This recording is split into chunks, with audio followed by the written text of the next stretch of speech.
Nous sortons tout juste d'un incroyable week-end qui s'est passé du côté de Kaunas en Lituanie, puisque le Final Four d'Euroleague s'est déroulé là-bas. Victoire donc du Real Madrid dans un Final Four extraordinaire. Bien sûr, d'abord, shout-out à Monaco qui s'est qualifié c'est la première fois depuis 97 et l'Asvel au Final Four, qui est allé chercher une 3e place. Je sais pas par quoi tu veux commencer, Erwan, il y a tellement de trucs à faire. On commence par Monaco. Alors, d'abord, bravo à Monaco. Une demi-finale, malheureusement, perdue contre l'Olympiakos. Et un 3e quart-temps, je pense que c'était l'un des pires que j'ai jamais vécu de toute ma vie. On commençait par le positif, le plaisir. Allez, vas-y. Le plaisir de revoir un club français en Final Four. On sait, nous, fans de basket, amoureux du basket, et pour certains qui ont eu la chance, et j'en fais partie, d'avoir vécu des Final Four en live, de ne pas voir de club français au Final Four depuis 1997, c'était l'Asvel à Rome. C'était un vrai crève-cœur. Voilà, c'était compliqué. Et de revivre ça, c'était génial. L'excitation. Maintenant, disons-le, Erwan, on a beaucoup parlé pendant toute la semaine. Pour nous, c'était vraiment le moment fort de. On l'a regardé vendredi 17h, pas cadeau, long week-end et tout. On était à fond ensemble, vraiment comme des malades. On est surexcité. Voilà. La prise d'antenne de Squeak avant tout, parfait. Voilà, la première mi-temps, agréablement surpris parce qu'un Final Four, c'est un autre métier aussi, comme on aime bien dire pour les finales NBA, pour les playoffs. Ils rentrent plutôt bien, il faut une première mi-temps plutôt bonne. Plutôt bonne, ils sont vraiment très bons. Il faut une très bonne première mi-temps, t'as raison. L'Olympiakos en face, ils sont contrariés. Et puis derrière, ce 3e quart-temps. Et alors, on va revenir dessus parce qu'il y a malheureusement quasiment que ça à dire, c'est que l'apprentissage pour arriver, pour gagner un titre, il est dur. Moi, ma théorie, c'est que bravo pour votre saison, bravo pour ce que vous êtes en train de construire, et c'est pas fini. Et je suis persuadé qu'on reverra la Roca Team sur un Final Four. Par contre, à ce niveau-là de compétition, prendre un 27-2 dans un quart-temps, tu ne mérites pas d'aller plus loin. Ça n'existe pas, en fait, pour gagner. Disons-le. Voilà. Nico, c'est triste, c'est radical, mais 27-2, ça ne peut pas exister à ce niveau-là. Nico, j'imagine que tu as vécu les choses de la même manière, entre l'excitation d'y être, et la première mi-temps, et ce 3e quart-temps qui nous a mis un coup sur la tête. Hein. Je sais pas, j'ai été porte-poisse, mais c'est le seul carton que j'ai pas vu, en fait. Je regarde la première mi-temps, après je pars de chez moi pour aller à la salle, et quand j'arrive, on me voit un message, on fait putain, 27-2. Je fais quoi? Du coup, je reprends le téléphone et je vois en fait ça à moins 15. Donc, j'ai pas vu le 3e quart-temps. Mais ouais, c'est chaud, quoi. C'est chaud, quoi. Après, ça montre aussi le niveau d'Olympiakos, mais c'est dommage. Parce qu'ils ont quand même fait une putain de première mi-temps, quoi. C'était dommage, il y avait un truc à faire. Ce qui est dingue dans ce match, c'est que la première mi-temps, on a vu une saison régulière incroyable de Monaco, disons-le, avoir l'avantage du terrain. C'est ce qui leur manquait l'année dernière pour leur première leur première participation à l'Euroleague, d'aller en quart de finale face, encore une fois, à l'Olympiakos. C'était incroyable, le match 5. On s'en souvient, les fumiers et tout. De faire cette qualif sur un match 5, c'était un truc de fou aussi. Fallait pouvoir le faire contre le Maccabi. Ils vont Final Four avec des ambitions. Vraiment, je pense qu'ils sont allés pour gagner. Et en cela, déjà, c'est incroyable. Tu te bats contre le favori de la compète, parce que l'Olympiakos était grand favori. Erwan a raison en disant que le 3e quart-temps ne doit pas arriver. La preuve, ce qui est terrible, c'est que je n'arrive pas à l'expliquer. Une coupure d'électricité pour une équipe qui a des certitudes, un groupe qui a des certitudes, mine de rien, 2 ans dans le championnat de France, c'est énorme. Je l'explique par l'inexpérience. Parfois, c'est tout con. Et par une équipe qui s'est réveillée aussi, on peut le dire. On sait que l'Olympiakos est une énorme machine d'Euroleague. Maintenant, Monaco, on les a vus jouer toute l'année, on connaît leur qualité. Vraiment, on a vu énormément cette année. On se rappelle de cette victoire exceptionnelle sur le parquet du Real Madrid, ce tir de Mike James à 3 points avec la faute. Maintenant, on connaît aussi leurs défauts. On sait que Monaco, quand ils sont dans le dur, quand ils sont poussés dans leur tranchement, ils avaient pris Doudoune quand même en quart de finale au Maccabi. On se souvient, ils avaient pris un 30 ou 40 dans la le match 1 de Messi était incroyable. Voilà. On sait que quand ils sont contrariés dans leur jeu d'attaque, qui est beaucoup sur de la création, on en parlait dans d'autres vidéos avec les Celtics, qui n'avaient pas de système référence quand ça va mal ou quand il y a des fins de match. Monaco, c'est un peu la même chose. Et là, quand l'Olympiakos a monté sa défense d'un cran, Monaco a continué à jouer le même basket incessamment. Et à continuer. À se casser les dents. À se casser les dents, toujours sur la même chose. Mike James, création. Eli Okobo, création. Et c'est là Jordan Lloyd, création. Et c'est là que peut-être que pour la suite, mettre 2-3, un peu de passing game, quand les mecs te montent dessus avec des gros défenseurs comme Thomas Walkup, qui a vraiment mis une grosse pression sur Mike James, passe un peu la balle, fait oublier, reprend 2-3 écrans, oblige des forts défenseurs à courir, à prendre des retards dans les écrans, plutôt que de toujours cadrer 1 contre 1, vas-y, je suis prêt. Après, Juan, très honnêtement, il y a un truc qui est flagrant dans la première et la deuxième, c'est leur niveau d'intensité. La première mi-temps, ils sont arrivés comme si l'événement était trop haut pour eux. Parfois, ça arrive, c'est bizarre. Tu sens, il y a beaucoup de tirs ouverts qui sont pas mis. Vezenkov, il met à côté Papa Nicolao et passe à côté. Par contre, sur le début du troisième quart, ces deux mecs, c'est pour ça que je les cite, trouvent de l'adresse dans des tirs ouverts en rythme et ça les met dans, tu sais, ce truc de on est à moins 10, les gars, on va pas perdre contre eux. On va s'y mettre collectivement.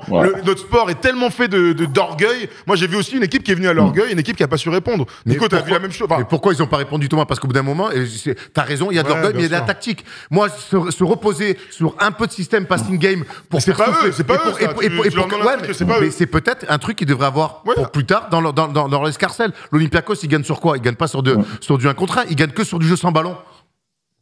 Non, mais c'est leur game. Je veux dire, tu vois, ils ont gagné toute la saison comme ça. C'est le meilleur bilan pour ça aussi. C'est que voilà, Vezenkov, il met que des tirs ouverts à 4 avec la faute ou des backdoors. Je demande à Nico ce qu'il en pense quand même. Ouais, bien sûr. Nico, qu'est-ce que tu en penses? Non, je pense que Olympiakos, ils ont quand même vu le dernier quart-temps contre le Maccabi du match 5. C'était une preview. Ils ont galéré pour scorer avant que Lloyd marque 10 ou 11 points de suite avec des shoots de très haut niveau. Je dis pas c'est de la chance. Mais c'est des tirs compliqués de haut niveau. Il faut les mettre, ces tirs-là. Sauf que là, au troisième quart-temps, ils l'ont pas fait. Parce que si Lloyd met pas ces 2-3 points de suite, ces 2 fois, parce qu'ils font 2 fois faute sur ces tirs à 3 points, et il met 3 points de malade, je crois. C'est un truc comme ça. C'est du haut niveau, je vais pas dire que c'est de la chance, mais c'est quand même, c'est pas non plus, un truc qui se fait régulièrement. Et ils l'ont pas fait. Donc, je pense qu'ils ont, la Maccabi était à 2 doigts de le faire, mais ils ont montré la voie, comment les battre comme tu dis, quand ils sont dans la merde, qu'est-ce qu'on fait? Voilà, ça s'est vu. Hein. S'ils mettent pas les tirs de ouf, 27-2. C'est le troisième quart-temps. Contre une équipe de haut niveau. Ouais, c'est clair. Ce qui est fou, c'est que le 2 points, là, c'est sur une contre-attaque et le dunk de Eli. Hein. C'est même pas une attaque placée. Ils l'ont. Il y a eu des tirs ouverts, il y a eu des gamelles, il y a eu. C'est clair. En fait, après le moment. Ce sport-là, notre sport, il est quand même capricieux. Le delta. Il est terrible. Le delta entre le kiff. Il est terrible. Le delta entre l'excitation d'avant-match, le kiff de la première mi-temps et la retombée directe. Moi, je crois que certains nous disaient dans le commentaire, tu disais, mais tu penses pas que Monaco, avoir un plan de jeu strict, ça bride les stars? Bien sûr que ça bride les stars. Et qu'aujourd'hui, en 2023, on est plus dans du management que sur du coaching dans les années 80, 90, 2000, où on était, tu mets le pied là, tu dépasses pas. Il n'empêche que le basket, ça reste un sport quand tu recules et que le talent ne suffit plus. C'est collectivement qu'il faut trouver des solutions. Quand le talent ne suffit plus, appelle 2-3 systèmes, fous la balle en bas, casse le rythme, provoque des fautes, mets des paniers simples, va sur la ligne. C'est ça aussi, gérer les temps faibles. Et Monaco, toute la saison, de manière générale, les temps faibles, ils ont toujours pas très bien géré. Mais les peu qu'ils ont eu. Ouais, mais le problème, c'est que quand des fois, ça n'arrive qu'en demi-finale, là, le temps faible, il est terrible. Ça leur est arrivé un petit peu aussi face au Maccabi, sur le match 1, sur le match 4 là-bas. Et voilà, c'est peut-être pour la suite une évolution aussi, de se dire qu'à un moment donné, il nous faut un petit plan B pour dire quand nos 3 arrières, puisqu'ils veulent jouer beaucoup là-dessus sur la création, il faut qu'on puisse trouver d'autres solutions. Énorme shout-out à Mousfal, bien sûr, qui a été très très bon dans cette demi-finale, qu'on n'a pas vu sur la première mi-temps, et qui a été excellent. Ils ont enfin, avec Thomas Walkup notamment, il a réussi à le trouver sur le pick and roll, ce qui n'était pas le cas au début. Et Mouss a été dominant, mais comme on l'a connu toute la saison. Mouss, il était plus en difficulté en finale, mais oui, Mouss, on n'y est pas encore. Je dis qu'il a été très bon en demi-minute. Il a été grand. Walkup a changé le game contre Monaco. Andrew, n'hésite surtout pas à écrire ce que tu as vu de cette demi-finale avant de passer à la finale. Et d'un changement. Après, Walkup, on le connaît, un défenseur exceptionnel. Il a pris le dessus physiquement, en fait.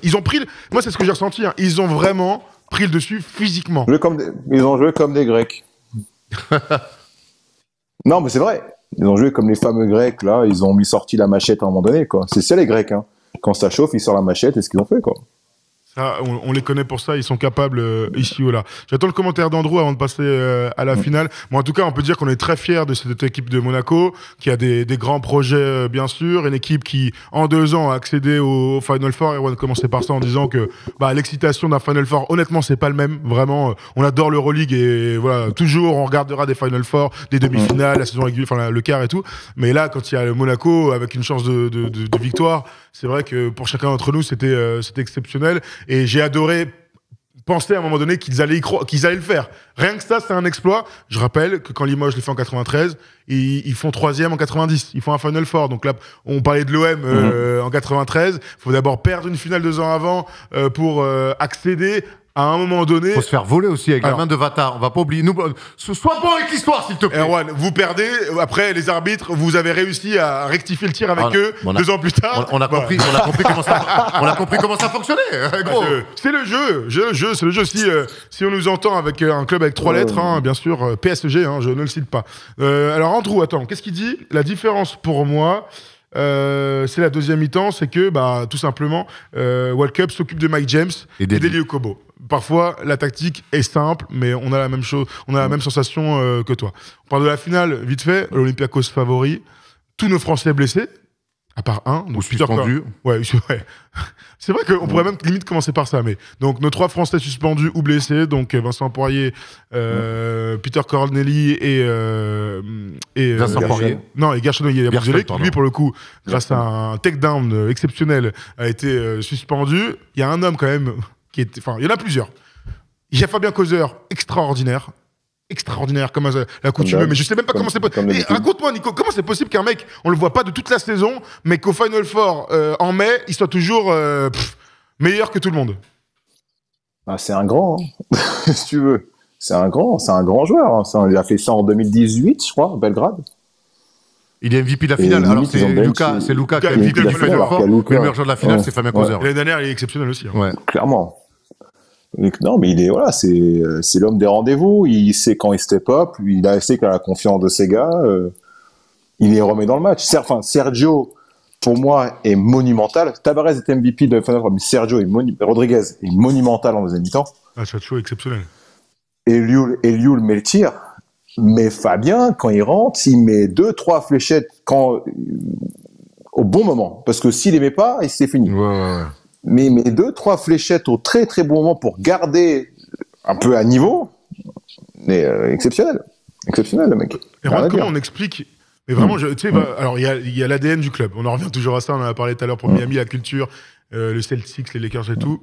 Bon, cette histoire de Real, ils sont hors normes pour ça, hein, foot basket. Et on a vu Florentino Pérez, hein, toujours très proche des basketteurs de Sergio Llull. Comment t'expliques qu'ils ont une équipe, une armada? Mais que ce soit contre le Partizan, dans des conditions qu'on connaît, en demi-finale, en finale, machin, ce soit les vieux, là, qui ne jouent que les 8 dernières minutes du match et on les voit pas avant, quoi. Sergio Llull, on le voit pas avant, il a pas pris un tir, le mec. Toute leur putain de vie, les Chacho, les Llull, les Rudy Fernandez, ils ont gagné. Ils ont su gagner, ou en tout cas, ils ont joué des demi et des finales. Toute leur putain de vie, chaque année, ils jouent à minima, que ce soit en championnat, en Coupe d'Europe, avec l'équipe nationale. En Copa del Rey même, tu peux dire. En Copa del Rey. Chaque année, c'est 2, 3, voire 4 finales, chacun pour ces mecs-là. C'est leur ADN. L'autre, hier, le premier tir qu'il prend, c'est pour le titre. Il a même pas broché. Alors, il y a un petit marché au départ. Mais ça, on s'en bat les couilles. Bon, bref. Mais l'autre, il a mis une filoche arc-en-ciel. L'autre, le Chacho, il arrive, il prend un pick and roll, il met un triplé incroyable. Il n'y a pas que ça, Chacho, il est remis dans le match. Il met 15. Il est fantastique. Sur le pick and roll, il leur fait chanson. Mais l'année dernière, il était pas comme ça. Il leur fait une chanson incroyable. L'autre, il a pas pris un tir du match. Le coach, il lui fait. Chus Mateus, il fait tu le prends? Il fait ouais. L'autre, il lui a dit, c'est comme si ma mère me disait, tu descends acheter du pain? Je fais ouais. L'autre, il a pris un ballon pour gagner une Euroleague, et il a pris le truc, et il a amené le mec, il a amené Mousfal, il a pris un tir avec un mec de 2,18 qui lui met un bras comme ça, et il a mis filoche. Merci, messieurs, bonsoir, donnez-moi la coupe. Je pense que quand on parle de culture de la gagne, c'est souvent surfait, on se branle, on aime bien de donner s'écrire des trucs d'Instagram, là, tu sais, des espèces de trucs de motivation. Ces gens-là, eux, ils sont pas là-dedans. Eux, depuis qu'ils sont petits, ils ont grandi avec cette culture-là de la gagne. Depuis qu'ils ont 14 ans, ils gagnent des matchs, ils gagnent des titres. Pour eux, c'est ça le basket. Et là, on parle de la finale, mais on peut parler du parcours. Oui. Face aux Partisans, ce que fait Sergio Llull, j'irai pas jusqu'à dire que c'est calculé, que derrière tout va bien s'imbriquer. Non, parce qu'il a la haine, disons-le, oui, il a la haine. Il fait une dinguerie, on peut le dire. Il fait une Nico Batum. Non, pour moi, ça n'a pas marché, on a perdu. Ouais, mais c'était que sur un match, Nico. Mais Gershon, je vais pas encore l'équipe de France. Non, mais en fait, ces mecs-là, ils sont tous... Enfin, je sais pas, il y a... Moi, je crois que vraiment, oui, on peut dire que c'est de la chance, oui, c'est de la réussite, mais au bout d'un moment, quand ça dure depuis 30 ans, tout s'amène. Et puis, quand je vois la gestion, parce qu'ils souffrent en finale, l'Olympiakos fait une finale... Ils doivent pas le prendre, quoi, disons-le. L'Olympiakos fait une finale incroyable, c'est parfètement coaché, ils attaquent la zone. Vezenkov, il est incroyable. Vezenkov est fantastique. C'est le record sur un Final Four. Isaiah Kanan et tout. Lucas, gros, et au bout d'un moment, Les autres, ils grattent, ils sont là, les charognards, et Fabien qui va mettre un tir à 3 points, qui va mettre 2 filoches, et puis ils vont faire N1, et Tavares fait pas non plus un grand match, mais il pèse, et puis ils vont mettre les tirs. Et puis finalement, ils ont le ballon de la gagne. Et ces mecs-là, quand tu joues contre eux, aller dans un money time, eh ben, t'as 80% de chance de perdre. Ils sont chiants, Nico, les gars, là. Ils sont chiants, non? Ils vont jamais s'arrêter, en fait. Ils sont chiants, mais tu respectes à la fin. Ah, bah là, t'es obligé. Là, ils sont à moins 15 contre le Partizan, match 5. Il fait rentrer les deux Sergio et Rudy, et c'est eux qui font gagner le game, limite, quoi. Alors que, l'équipe, elle est à Moussa, elle est à Arzonia, elle est à Tavares, elle est au Carré, et à la fin, on se la chauffe. Bon, allez, les 3 vieux, là. Gagnez-moi le match, que les autres n'y arrivent pas. Et t'as Ezonia qui est une resta, et il y a personne qui bronche. Non, mais Ezonia, gros crédit. Il a fait un truc, Steph nous l'a dit, et c'est vrai. Il a fait un truc, il s'est mis au charbon, il a joué poste 4. Parce que pas il finit toujours en 4. Hein. Il finit toujours avec Tavares, il finit toujours 4, lui. Pas Deck, pas Gershon, donc il a mis en poste 4. Et Isonet, il a fait un truc que je l'ai jamais vu faire. Il est allé à Marioche. Il est allé au mastic. Il a défendu, il a pris des brins, il est allé au rebond et tout. C'est ça les grands projets, les trucs d'équipe. Et grand bravo. Mais moi, c'est qu'avec toutes les restats qu'ils ont, ils sont allés chercher Sergio Llull, mon gars, pour dire donne la balle. Et ça. Mais il jouait la fin du match. Mais c'est vrai que, en fait, ce qui s'est passé sur la finale, c'est ce qui s'est passé sur le match 5 contre le Partizan, où le Partizan mène de 20 et ils doivent gagner à la mi-temps et tout.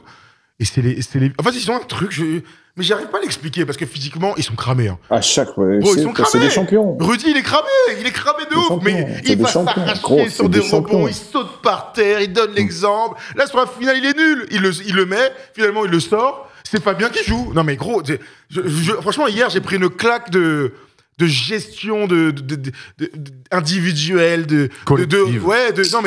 d'arriver à être meilleur que ton niveau habituel. Tu sais, j'ai encore pris cette claque. Je savais même pas que c'était ils font 25-30 minutes de zone. Ouais. L'autre, il a compris, hein. Il s'est dit, sur Mahom, sur pick and roll, on va morfler, zone. Ouais, et comme il y a Thomas Walkup en face qui veut pas prendre un tir, eh ben tu vas gagner le match. Hein. Mais c'est bien joué. Bien sûr. C'est Tchous Mathéus là-dessus, c'est bien joué. Est-ce que vous avez vu cette réaction extraordinaire de Tavares en conférence d'après-match avec Tchous Mathéus à côté où Tavares dit alors oui, je suis MVP et tout, mais énorme crédit au coach qui est à côté. Vous lui avez chié dessus toute l'année et hop, ils font en larmes. Ça, c'est des images, mais gros. C'est beau. La puissance des images. Incroyable. Bon, en tout cas, voilà. Il y a un mec à qui qu'on doit respecter parce que, et c'est une question que je dois poser là même aux gens en live sur le chat. Est-ce que Rudy Fernandez a la plus belle carrière / palmarès de l'histoire du basket européen? Je parle pas des joueurs NBA. Parce que l'armoire elle est remplie. Hein. FIBA, tu veux dire parce qu'il est pas champion du monde? Ouais. Si, champion du monde. Genre, je parle des mecs Euroleague, FIBA. Il est pas champion du monde 2 fois. C'est quoi la plus belle carrière? Attends, Rudy, il a 13 médailles. Non. Il a 13 médailles. Rudy, il est pas champion du monde 2 fois. Au Japon, il y est ou pas? Je regarde pour oui. Donc il est 2 fois champion du monde. Il est 2 fois champion du monde. Je crois qu'il est 3 ou 4 fois champion d'Europe. Je crois qu'il a 13 médailles, un truc comme ça. 12 ou 13. Attends, je regarde, je vous dis. Il gagne 3 fois l'Euroleague. Il gagne même l'ULEB Cup. Putain. Ah ouais, je vous confirme. Ça se tient. Il gagne 3 fois l'Euroleague. Je dis pas c'est le meilleur joueur. Je dis pas le meilleur joueur. Non, le meilleur palmarès. Attends, je vous donne son palmarès comme ça. 3 fois l'Euroleague. Carrière / palmarès. 3 fois l'Euroleague. 1 fois l'Eurocup en 2008. 1 fois le FIBA Euro Challenge en 2006. 6 fois Liga ACB. Bon, ça, j'avance un petit peu parce qu'il le gagne 1 fois sur 2. Qu'est-ce que je peux vous dire? Eurocup Final MVP. MVP des finales d'ACB. Je regarde avec... Attends, fais voir. Alors, du coup, il est médaille d'argent à Beijing, donc 2008. Il est double médaille d'argent. Londres, médaille d'argent. Bronze à Rio. FIBA World Cup 2006-2019, il gagne. Et Eurobasket, 1, 2, 3, 4 médailles d'or. Une médaille d'argent en 2007 en Espagne. Et en Slovénie, médaille de bronze. J'ai l'impression que ça se défend en tout cas. Hein. On nous dit Navarro, ça se tape avec Navarro. Et Sergio Llull aussi, pourquoi pas. Navarro, il n'est pas 2 fois champion du monde. On peut sur le palmarès, il est dur à aller chercher. Hein. Ouais. Bon, bref. Parce qu'il a plus de médailles que Navarro. Hein. Je pense clairement. Bon, en tout cas, il nous régale. Il est sur la fin, mais il est toujours aussi important pour ces gars. Bah oui, ton ancien coéquipier, hein, Rudy, hein, à Portland. Et j'ai adoré jouer avec. Plus que contre. Non, mais c'est vrai. Ah oui, mais ça, je te crois. C'est pareil. J'ai adoré jouer avec. J'ai joué avec Sergio et Rudy en même temps. C'est vrai. Et alors, il t'insultait pas trop en espagnol? L'avantage de l'espagnol, c'est que c'est facile. On était vraiment proches. Hein. Les Espagnols, quand ils t'insultent, en général, tu comprends vite. Hein. Oui, clairement. Putain, Calvo, on comprend tout ça. Ouais. Bon, voilà pour l'Euroleague en tout, on aura le temps d'en discuter, il y aura beaucoup de choses qui vont se passer pour les clubs français bien sûr, pour les autres clubs. Est-ce que l'Olympiakos va réussir à aller récupérer sa couronne perdue depuis 10 ans? Bon, on verra. On verra en tout cas ensemble avec nos Français qui performent dans tous les clubs d'Euroleague. Ça c'était aussi ce qu'on a pu kiffer vivre sur Squeak ou sur la chaîne Équipe, parce que les deux étaient en simultané. Bref, voilà, c'était une super saison d'Euroleague. Merci à tous pour ce petit truc. Je vous vois, vous êtes chaud, vous adorez ça. On ouvre tout de suite un dernier petit chapitre, celui de Carmelo Anthony.